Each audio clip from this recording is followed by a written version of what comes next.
Hey everybody, welcome to What's in the Works podcast with NELA Roofing. Today we have an exciting guest with us. I'm excited. Corbin might be a little bit scared. It's the love of his life, his wife, Victoria. The lovely Victoria. Yes. Yeah. So she is an interventionist. And what was your exact title? Oh man, there's a lot of words and a lot of letters, but you can I'm a crisis consultant. Crisis consultant. Yeah, I help people when they're in a really tough spot. Corbin, you really looked up. I feel like you need a crisis consultant. I am consistently in a tough spot. Yeah. So I need the help.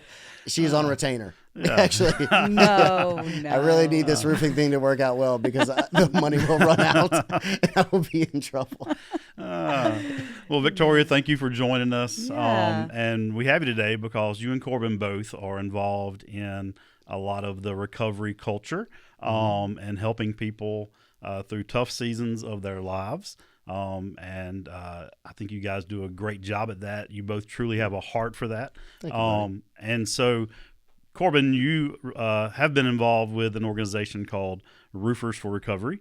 And recently you've kind of stepped up into a leadership role in that. And so why don't you and Vic tell us kind of about that organization and what you guys do and how you help people? Yeah, thank you. That was very sweet of you, man. It was very nice. It made me feel really warm, dude. I love that. Yeah, so, it's this organization called Roofers in Recovery, and it's something I got involved with close to 2 years ago is when I kind of had an introduction to them. What's interesting about it is it's kind of where me and Victoria's worlds collide. Victoria is involved with it as well.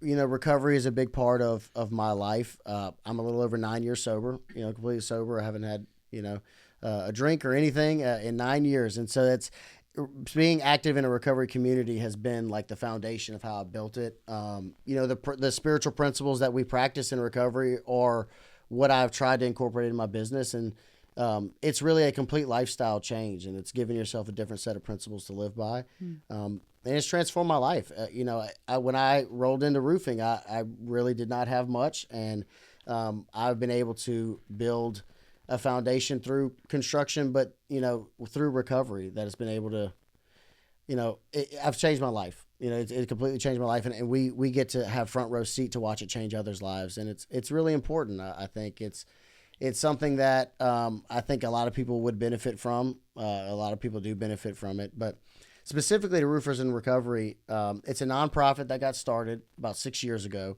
A couple guys, one in Denver, one in Omaha. Paul Reed and Eric O started the organization. And the original concept was, they were paying for roofers to go to treatment. I think it was two guys came together. One guy was struggling, and they just said, you know what, man, we'll cover it. Like, we're going to send you to go to a treatment center to try to get dried out and try to, try not to die, basically, right? That's why we end up in treatment. Treatment can be controversial, like in essence, like treatment centers in general. It's like we are trying to prevent people from dying in the street, and so they pay for this guy to go to treatment. And I think they started this concept of saying like, hey, we should actually make this, like an organization. And so it's a complete volunteer-based organization. We have ambassadors in all sorts of states all around, from Texas to California to Denver to Omaha to Florida to Alabama, North Carolina recently. So, and what happens is the organization itself, they take donations every year from different companies. They build an account, and anyone anywhere when they reach out, they will either connect them with services where they are locally, or they will get them flown out to a treatment center that's fully covered. In essence, that's how it started. There's a lot of statistics that say that I think it was like 132 roofers died last year of like safety related incidences. And they said there was more than 10 times that amount that either overdosed or committed suicide in the construction industry as a whole.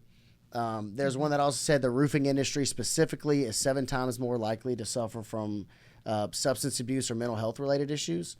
I think it's something that is like taboo to talk about. But at the same time, it's like a very real problem. So as the organization is looking at, like, this is the industry we're involved in. How do we actually support and help the industry grow? Like, where can we make it healthier? Where can we like help raise up the bottom for people who are struggling? Because this is a thing that's happening whether we like it or not. Safety is always a huge deal. That's always very important, and no one's taken away from that. But someone's mental health or struggles in their life, it's a big killer in our industry. And so what I really respected about their mission was this is something they're seriously trying to make an impact on. It's something that me and Victoria already, it's near and dear to our hearts. We try to do that in our local communities through organizations we're involved in. And so it's something we've kind of stepped into. We're trying to see where we can grow and kind of make it more main stage. Yeah. What do you think? I think you nailed it. I think I said too much. No. I said everything. No, yeah. I mean, I think, listen, it's really interesting. People that I know who get sober a lot of times either go into treatment, like the treatment industry, right, to basically sell treatment to other individuals to get sober, or they go into roofing. Those are like those are their options. Similar skill sets. Yeah. And like we've talked about this before, like it's really interesting though the way that, different characteristics that you have that float you through addiction, they work in sales. Yeah. Right. So a lot of times guys that are coming in to be, sales and residential roofing, like they already have the gift of gab and they can do it. Yeah. Because they're talkers. You have to learn the ability of like being adaptable to all Yeah. situations. And it really it comes In addiction, from, yeah. In addiction, it comes from a place of like survival. Mm-hmm. Like I have to be whatever I need to be in this moment in order to survive, in order to attain what I need, whatever it is. And so you develop a lot of similar skills into it. Yeah. So like the last conference we were at, there were so many, especially younger guys, just like coming up, and women too, just coming up to the table and being like, I'm a year sober, I'm 7 months sober, this is so cool. And it was like this, I mean, obviously the mission makes sense, but just to be experiencing it like that, in that conference setting, I was like, this is amazing. And Corbin and I really want to make it what it deserves to be. Yeah. Because I think the founders of it got really busy. They have a lot of business, and we've become good friends with a couple of them, and they've just kind of let us take the reins. Yeah. I don't know a whole lot about the organization, but I spend more time with you than I do my wife. So I think two things that I've noticed about it is it breaks down what I would think would be two barriers to getting treatment. Is number one, it helps with the financial burden. Yeah. A lot of these guys are making it paycheck to paycheck. They're already in a season of their life that is low and a struggle. And so even thinking about thousands of dollars to go to treatment is not an option for them. Mm-hmm. And so this gives them a route for that. But also they see the organization as it kind of helps with removing the stigma of treatment. Oh, there are other people out here who have been through the same struggle, and they see that. And I think it just removes that barrier of like, oh, I don't want anybody to know, or what if it doesn't work, and so they see the success stories of those people that do come by and say, hey, I've been clean 8 years, 9 years, whatever, So I think it's done a great job of removing those barriers to that. So what are some of the other barriers that you guys see just in treatment in general, like some things that keep people from reaching out for the help that they need? I think a lot of it is, for me, and to answer your point, yes, drug addicts and alcoholics are often low on funds. They often don't have it. They will promise to give it to you later, but they probably don't have it. And yeah, the stigma is a big part of it. One quick point too, the one thing that was cool about the booth when people are walking up is you feel at home a little bit, where people were coming up and, there's one guy, for example, came up, he's like, man, I'm 30 years sober, and, blah, blah. And there's this instant connection. Like there's this instant understanding. Like I know the suffering that it took you to get to that point. And like, I recognize that inside of me, and like, we are the same. And so there is this kind of brotherhood or sisterhood inside of that is really, you're making connections and you like you said, breaking a stigma for it. I think a stigma in general is just that.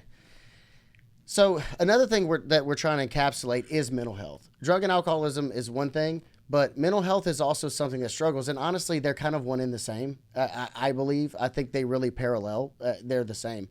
I think the problem with drug addiction is it's dirtier, it's uglier, it causes a lot more direct harm to people.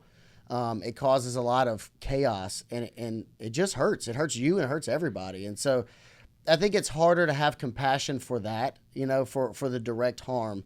And when you have things like mental health, that is becoming more accepted in society. But we're big proponents of therapy. You know what I'm saying? I'm individual therapy. We do couples therapy. I have my daughter in therapy. Like, it is a tool that we actually just use. One thing that Victoria used to say that I really appreciate is, like, if you wait till there's a problem, it's too late. You know, so it's like exercising. Like, I physically exert myself, and then I also mentally and emotionally exert myself in ways that I'm like developing and like training myself. I think that there is a stigma around that in general. You know, it's something people don't like to talk about. I think people feel vulnerable. You know, it's like to have to say, I suffer from this problem, or, you know, this is an obstacle I had to overcome. I think it's a vulnerability thing. I think it's hard for people to be, you know, because again, you're scared that you will be looked at as less than. Yeah. You know what I mean? And well, I know. So I'm in therapy. My wife's in therapy. Yeah. We're in couples therapy. Yeah. And I never talked about it with anyone. Well, then you come along and you're just like so open about it, you know, and I was just like, oh, cool. And like, you're the first person to realize, like, oh yeah, like we do therapy too, you know, but, cool. And I don't know why it's like, there's such a stigma of, and maybe it's because, you know, I come from like the church background or whatever, you know, like this mask you put on, you always want people to think like you're okay, you know? And so, but it's refreshing to be able to have people in your life that you're like, oh yeah, things are not okay, you know? So yeah, that was pretty cool. So it's also silly to think like, I think we live in such a compartmentalized way. You know, the stuff you're dealing at home does spill into your work.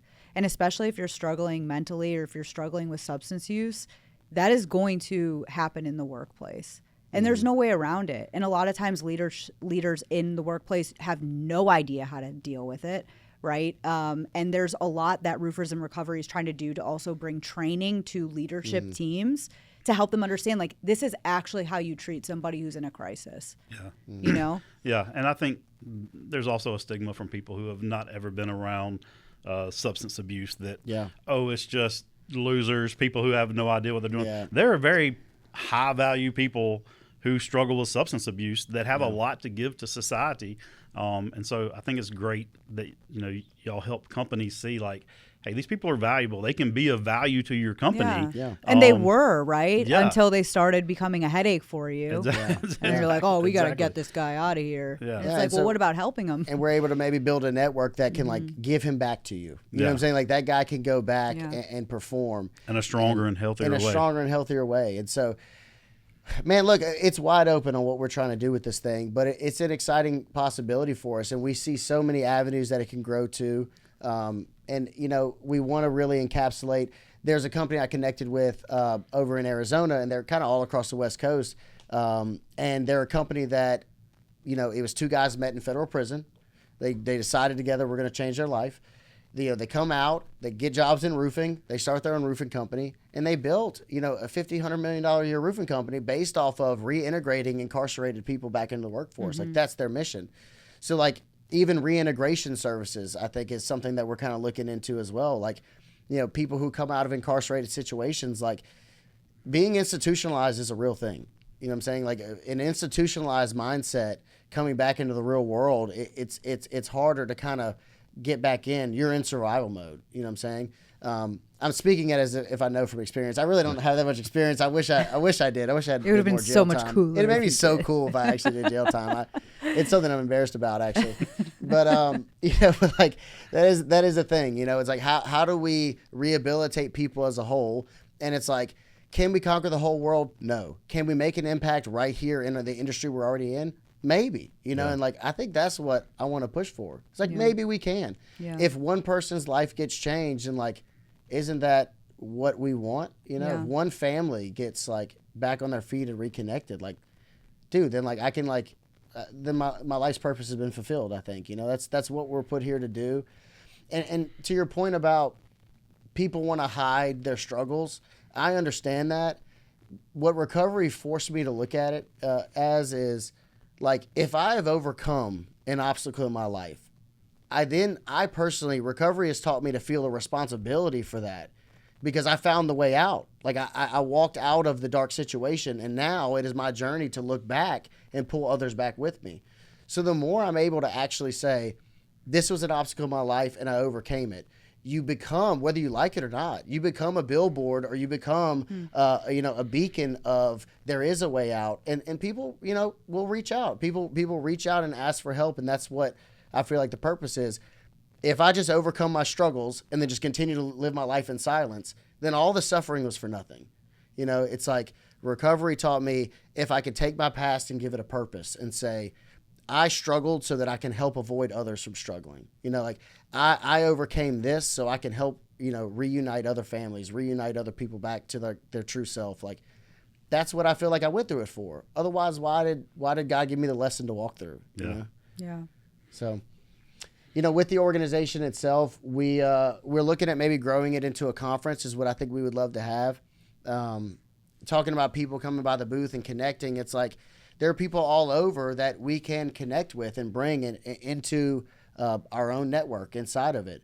The more people that are aware of what we're doing than somebody in freaking Wisconsin that reaches out for help, we might have multiple people that we can connect them with. You know what I'm saying? It doesn't just have to be, so isolated. We really want to build a network inside of our industry of people who are struggling so we can provide help, but also people who have overcome, so that we can be stronger. It's a daily battle trying to fight alcoholism and drug addiction and mental health. Like it's a losing fight. It is 100% a losing fight. You will never win more than you lose.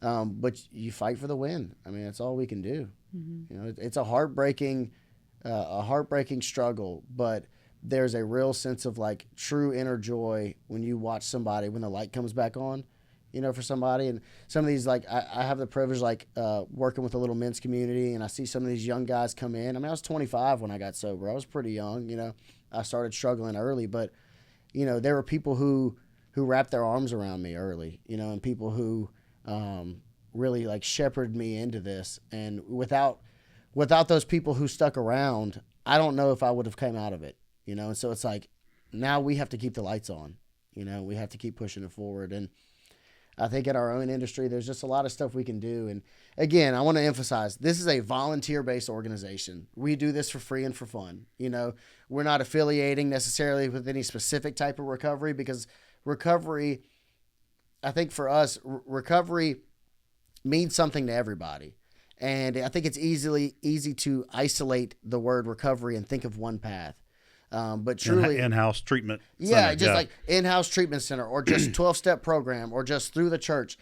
I think it all is all encompassing.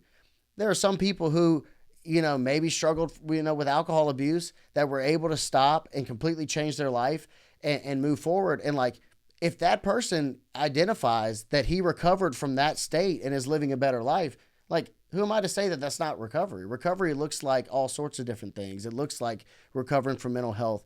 It looks like recovering from depression, anxiety, it's very all encapsulating is what this program has allowed me to zoom out for. For me, it was very hyper-focused in just our experience and the work that we do outside of it. But yeah, I feel like it's such a broader range that we can work with. I don't know. So with Vic being a clinician, that's what was so beautiful about when we were presented the opportunity. It's where our worlds collide. I mean, she's a clinician. She works with this intimately. She has a lot of perspective on resources to provide and things that we could do. So the idea is to gear up to this conference. And at the conference, we would have, different connecting resources that we can start providing. And we want to start building a network in all states all around, and places that we can refer to, places that we can like put people in touch with. That's our overarching goal with it. Mm-hmm. I think the building the network, and not just the visibility of like, oh, people all over the country know about this organization, but then if someone calls you from North Dakota, and hey, I saw you on YouTube, or whatever, and I've got this guy, like he fits that, like I need to get him help. As your network grows, I think that it's really cool that, we got this guy an hour down the road from you. Yeah. Like he's been through this. Exactly. He knows what he's going through. Let's connect him there. So then it even if they go to treatment or don't go to treatment, they have a relationship there for, if they're hanging on the edge instead of, I'm 2,000 miles away. Right. It's like, okay, well, I got a guy an hour down the road that can come and talk you off that ledge maybe. So yeah. Recovery is seed planting. I mean, that's what recovery work is you're planting a seed, and you may not be around to ever watch that flower bloom. Maybe that guy's life takes him somewhere else and he does something, but like later on down the road, maybe he gets it. And it's like starting the step in that direction is starting to instill hope in somebody and say like, this is possible. Maybe he gets it right there. Maybe he doesn't. Most drug addicts and alcoholics are repeat offenders. You know what I mean?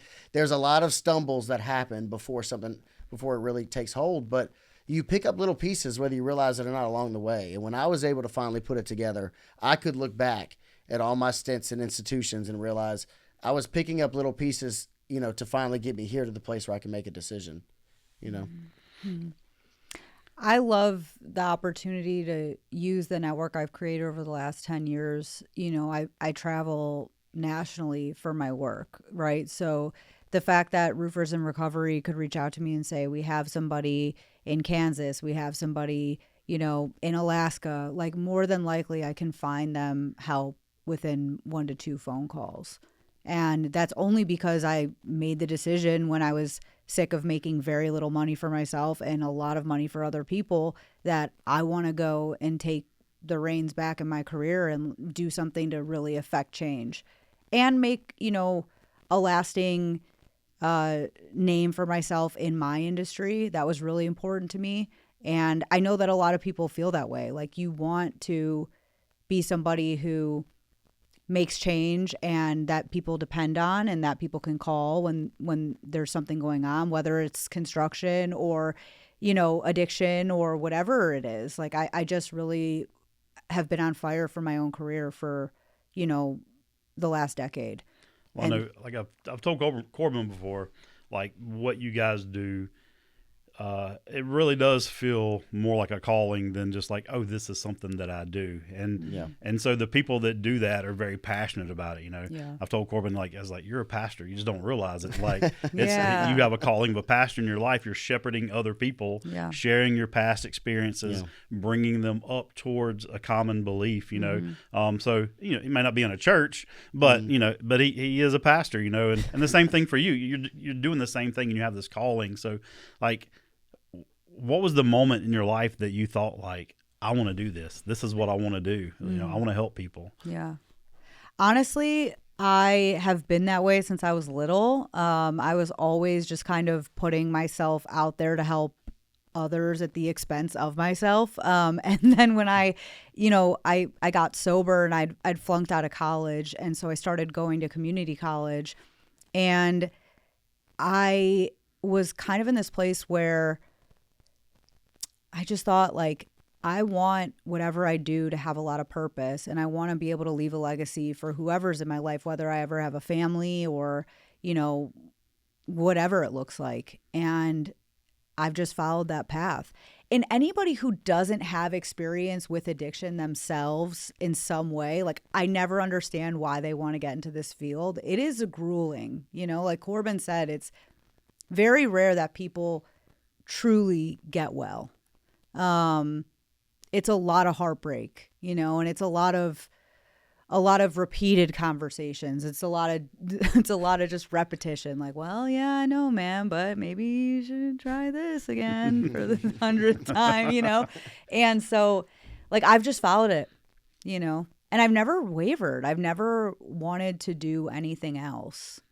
Even in the worst moments of my career, like the biggest mistakes I've ever made, some have been pretty bad, and I just have always been like, this is my calling. Like I will do better next time, And when we met, when Corbin introduced me to Paul and Kim Reed, who are 2 of the founders, Kim and I just clicked immediately, and she has a treatment center in Alamosa, Colorado. It's called Hope in the Valley. And a lot of times, we will send individuals to her treatment center completely for free, which is amazing. Like what business owner? Yeah. It's like, just send more people to us that we're not going to get any money for, and it's how like their heart is in the right place. You had asked a question. It was, what are some of the barriers of entry to this industry? Like every other industry is, riddled with a lot of greed. and people are making money off of people staying sick. So to see a place like Hope in the Valley and to see places nationally that are actually doing really good work to get people better so that they can return to their lives, so that they can return to their families, that's very rare in our industry today. Wow. Yeah. Recidivism is the biggest moneymaker in treatment. Recidivism. Recidivism. I've been waiting to drop that. That's a fire word. Thank you. I'm going to use the next opportunity to bring it up in conversation, Yes. actually. Yeah, and when we started to align, like when we met with Paul and Kim, we realized like their internal purpose matches ours. Like their internal fire for it matched ours. And that's what made us feel so good about aligning with this and feeling passionate about it. It's like they truly just want to do this because they feel called to do it, you know, and I can relate to that. It's like, you know, there's no money to be made. There's nothing except for hope to be given. And it's just a cool thing. Like, I think being a part of something that gives something back to somebody is necessary for every individual. But I just think that's why we're here. You know, I think it's like the best thing someone could do for their own life is like be involved in something that gives back in some way or form. Yeah. You know, I think another stigma around the idea of getting sober and stuff like that too, on the individual basis, getting sober is just delusion. You know, we live under a lot of delusion. Alcoholics and drug addicts, they are not really here. You know, they don't really get it. And so that's tough. It's like breaking these barriers down of like showing somebody the truth about your life. You know what I mean? I have some stories, but I probably shouldn't say them. I'm not going to say them. I'm not going to get my mom might watch this. I think too, you know, a lot of times people are saying, I can't leave my family. I can't leave my kids. I can't leave my wife. I can't leave my job. And so again, right, getting leaders in the roofing industry acquainted with this is how you can best support an individual who is going away for mental health treatment, who is going away for substance use treatment, you know, really working with their insurance companies, really making sure that they have their FMLA or their some type of payment plan worked out. Like all of those things are necessary. Yeah. Or else the person will most likely like lose their life, lose their family, lose their kids. Yeah. You know? Yeah, because I could say like as a husband and a father, it would be tough for me, like, okay, I'm going to go away to get this treatment. Yes. But if my family is hurting, there's no income coming in or limited income, you know, how's my family going to survive this?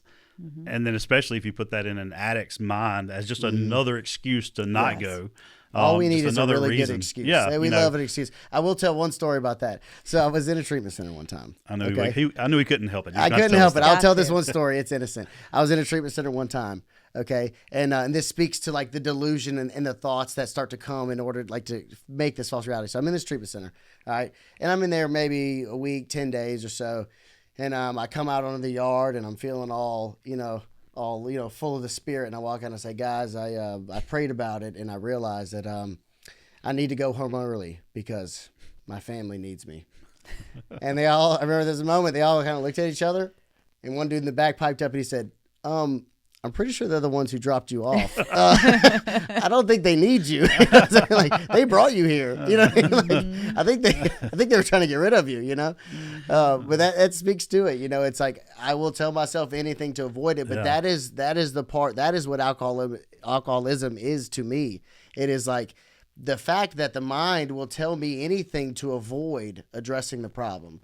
You know, that I have this like obsessive compulsive thought process that tries to pull me away from the problem. So like staying grounded is incredibly important for the alcoholic because it's just like a mental and behavioral issue that takes a hold of somebody. And that's what it's hard when you hear people say like, oh, well, they just need to stop, or like, oh, you just got to have a lot of willpower. You just got to want it, you know, for that person to understand that that's impossible.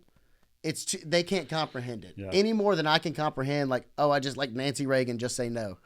Okay, Nancy, I really tried. You know, I've gave it my best. You know, it really doesn't work that way. There's to look at society and say, well, they just don't care enough when there are kids involved, when there's moms crying, when there's, you know what I'm saying, to say they don't care enough that's to me is a hard conclusion to draw. There is something bigger at play inside of the individual that will not allow them to.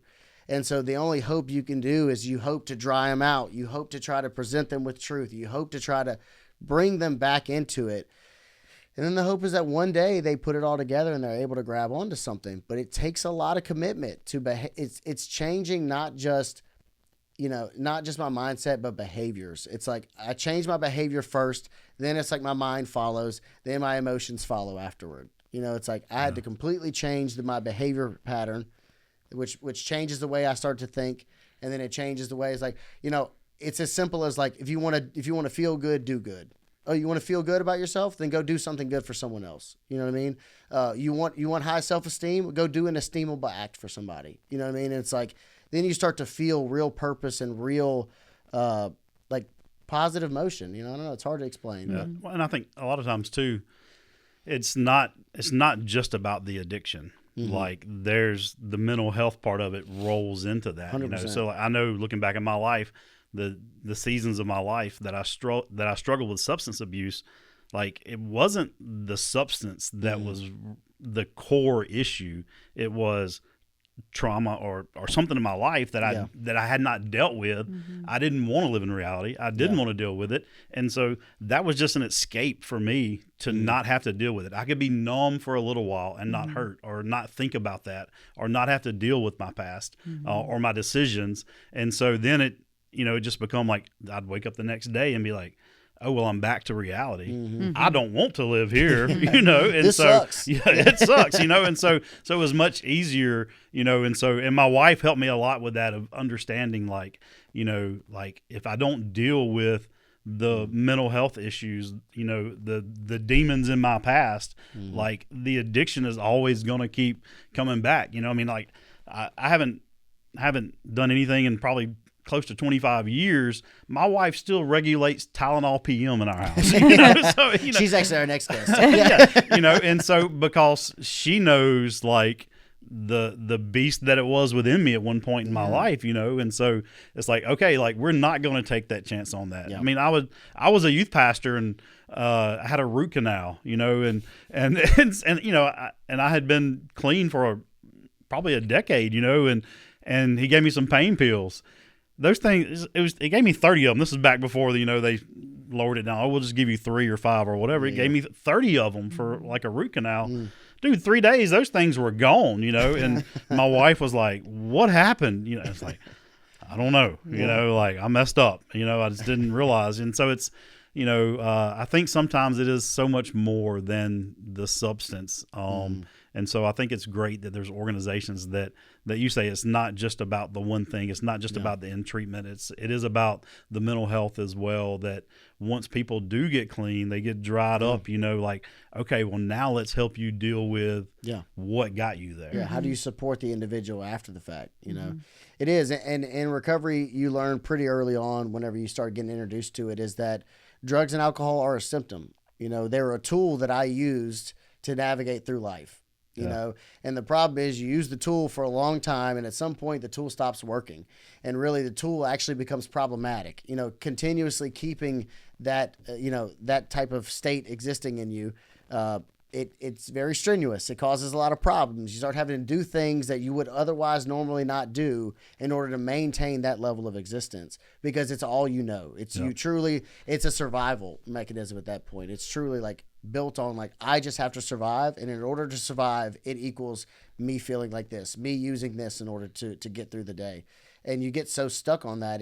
You implant it so deep in yourself. It's hard, Well, so there it is. Yeah. Roofers in Recovery. How can, like, if somebody's wanting to get involved or has someone that needs help, how do they reach you guys and get that started? Is there a website, phone number? Yeah, there's a website. We'll post the website on here, and we'll put a link to it. There's a day where construction companies or companies all over can donate to. It's Roofer and Recovery Day. It's somewhere in June. We'll put that up there. Mm-hmm. From the roofing standpoint, what they've put out is any roofing companies on that day, if you build a roof, take the profit from that roof and just donate it straight to Roofers and Recovery. Mm-hmm. Just one job, small or just whatever monetary value. It's all tax deductible, right? Like that's a big thing. It's a 501c3, so it's tax deductible. You got to spend some of that money anyway. So you got to get it off your books for taxes, send it somewhere good.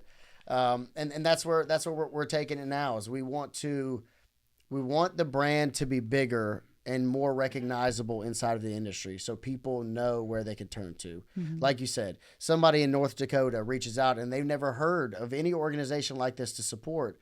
Who knows what happens? Are we going to like change the industry from the inside out? Are we going to like be able to save everybody out there? Like, absolutely not. We are hoping for as much impact as possible, but it most likely will be minimal, and most likely will be seen, I feel like, on individual bases, but we hope to build enough of a network for even people who are active in long-term recovery can feel like they have a home as well, can feel like there's another network inside of themselves, Mm-hmm. I've had the joy to work with a lot of recovery people in my journey. We've hired a lot of people in recovery. Everywhere, all three companies I've worked for, they all were heavily based in recovery individuals. A lot of that speaks to kind of what you said, but it is when you have someone who is in active recovery, who has to live life by certain principles of like honesty, love, and service. I mean, you cannot get a better employee. That is exactly. That's what you're supposed to live by. That's what I have to live by in order to keep progressing. And it's like, it's a beautiful thing, Mm-hmm. And so Vic, you do private practice as well. Mm-hmm. So for anyone who do you do like the intervention stuff? I do. Is it like what we see on TV? Sometimes. Like sit down, I've got the letter of, sometimes. I prefer like less confrontation. I think that there is an opportunity to do it more peacefully, more humanely, less traumatically. Not like you're going to treatment or you're out of our family. I've done those like before. we see on TV. Yeah, I've done those before, and I think, again, right, like the drama of it all, it lasts with people, that kind of stuff like doesn't just go away. Like me ripping somebody away from their family and taking them on a plane to California, like that sticks with you, So I've done a lot of really cool trainings for it. And so I prefer much more of the like bringing everybody in and doing it less traumatically. Yeah. But yeah, so I have my own website, radicalrecoverycoaching.com. And then I am launching wraparound outpatient services in Chicago on February 4th. The company is called Be Leora. And I have two amazing partners. And my husband's been very supportive of me doing that, which I really appreciate. And yeah, I really love that I got the opportunity to come on here. And by the way, Monroe, I love 7 Square Coffee. We love a 7 Square Coffee. Corbin's there every morning. Every morning. If you're a roofer who's looking for recovery, you can find him there. Yes. 7 Square, you are more than welcome to sponsor an episode. Yeah. We will take coffee as payment. We're actually fueled by 7 Square. We love your beans. Yes. Yeah. So we'll put some information on how to connect to Roofers in Recovery, and Vic's doing a lot of incredible stuff. Like I really enjoy being as part of like the creative process of building, and like she shares that same thing, and like I really admire her for a lot of like she is a creative powerhouse as well. She's also a networking monster, like a machine. Like we brought her to RoofCon last week, and she was everywhere. You know what I mean? Like she was, even ended up on a podcast. That I wasn't invited to. Eric O. Yeah. But I hear Corbin talking about him all the time, and then he sends me a picture, and he was like, "We come out here, and guess who gets on his podcast?" Guess who gets on the podcast? That was so cool though, because I didn't know that there were like obviously in any industry there's celebrities, right? Like Eric O is like people look up to him, and I was like, I'm sitting in this dude's podcast. Like it was really cool. Yeah. It was a cool experience, but it's also cool that like we're able to like band together for something like this, and we're able to kind of work on it in tandem, and it's a cool thing. But look, it's not just us. There's like an awesome team behind us. There's a lot of people all over who are part of like creating this up. We're going to be at the International Roofing Expo in Vegas next week. I don't know when this will air, but the International Roofing Expo is the 21st through the 23rd or 20th through the 22nd, something like that in Vegas.